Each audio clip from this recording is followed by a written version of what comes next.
یہ میرے محترم ناظرین، میں اس کا عقیدہ آپ کو بتاؤں. ان کا عقیدہ یہ ہے کہ اللہ تعالیٰ کو پتا تھا کہ نبی صلی اللہ علیہ وسلم دنیا سے جائیں گے، کیونکہ موت تو اللہ نے دینی ہے، سب کو موت دے گا، اللہ ہی دے گا، پہلے سے پتا ہوتا ہے. نبی صلی اللہ علیہ وسلم کو بھی پتا تھا کہ وہ دنیا سے چلے جائیں گے، ٹھیک ہے نا. اور اللہ اور نبی صلی اللہ علیہ وسلم کو پتا تھا کہ میرے نبی صلی اللہ علیہ وسلم کے امت میں اختلافات پیدا ہوں گے شدید، ایک فرقے بنیں گے، فرقے ایک دوسرے کی تکفیر کریں گے، اور ان سب کا جڑ مسئلہ امامت ہوگا کہ نبی صلی اللہ علیہ وسلم کے بعد امام کون ہے. اللہ کو بھی پتا ہے، نبی کو بھی پتا ہے. تو نبی صلی اللہ علیہ وسلم وفات پا گئے، اتنے اہم سب مسئلے بتا دیے، جوتے کس طرح پہنے بتا دیے، باتھ روم کیسے جانا بتا دیے، امامت کے مسئلے کو چڑھا ہی نہیں کہ میرے بعد کون امام ہوگا، ٹھیک ہے نا.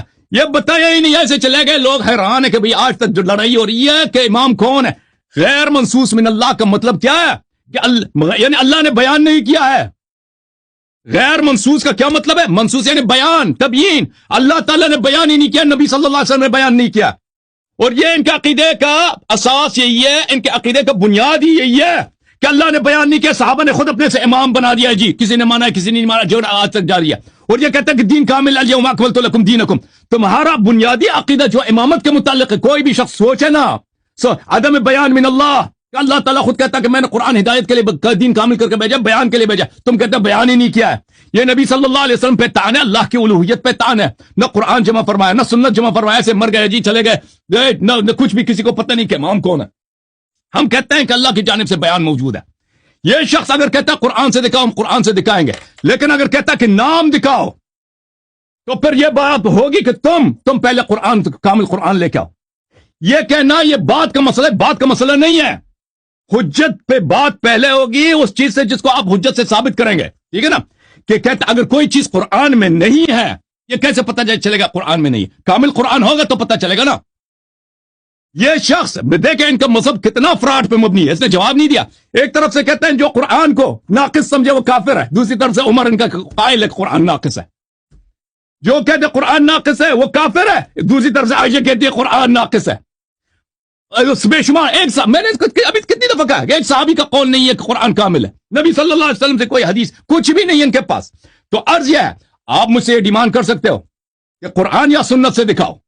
اگر تم مسلمان ہو، مسلمان کا قول ہے کہ جس طرح قرآن حجت ہے اسی طرح سنت بھی حجت ہے. تمہارے نزدیک تمہاری کتابیں حجت ہے نا، کیوں ڈر گئے ہو؟ عرض یہ ہے کہ ائمہ طاہرین علیہ الصلوۃ والسلام جیسے ایک چیز دوسرے کا فرع ہے. اگر اللہ ہے تو نبی صلی اللہ علیہ وسلم نبی ہے، اگر اللہ نہیں ہے تو نہ قرآن صحیح ہے نہ نبی صلی اللہ علیہ وسلم کی نبوت ہے، سب فراڈ ہے بھائی، ٹھیک ہے نا. اسی طرح اگر نبی صلی اللہ علیہ وسلم نبی ہے تو امام علی علیہ السلام وصی ہے، خلیفہ ہے. اگر نبی صلی اللہ علیہ وسلم نبی نہیں ہے تو وہ ان کے جانشین بھی نہیں. اسی طرح امام علی علیہ السلام اگر امام ہے تو پھر امام حسن علیہ السلام کی امامت بنتی. یہ سب ایک دوسرے کا فرع ہے. اب اس کو نہیں آتا منطق، اس کو پتہ نہیں ہے. بہرحال آپ کا چیلنج ہمیں منظور ہے، تم آ جاؤ مناظرے کے لیے، ٹھیک ہے نا. تم آ جانا ادھر مناظرے کے لیے، آپ کی طبیعت صاف ہوگی. لیکن ہاں جی، اگر تم چاہو کہ قرآن پہ پہلے مناظرہ ہو کہ قرآن تمہارے مذہب میں کیا ہے، پھر کیونکہ وہ اس طرح بات اساس سے بنے گی نا کہ کیا چیزیں قرآن میں ہیں، کیا چیزیں قرآن میں نہیں ہیں. اگر قرآن میں کسی شخص کا نام نہیں ہے تو کیا اس کا مطلب یہ ہے کہ وہ اس کی امامت باطل ہے؟ اس پہ یہ خود بذات خود ایک موضوع ہے، ٹھیک ہے نا.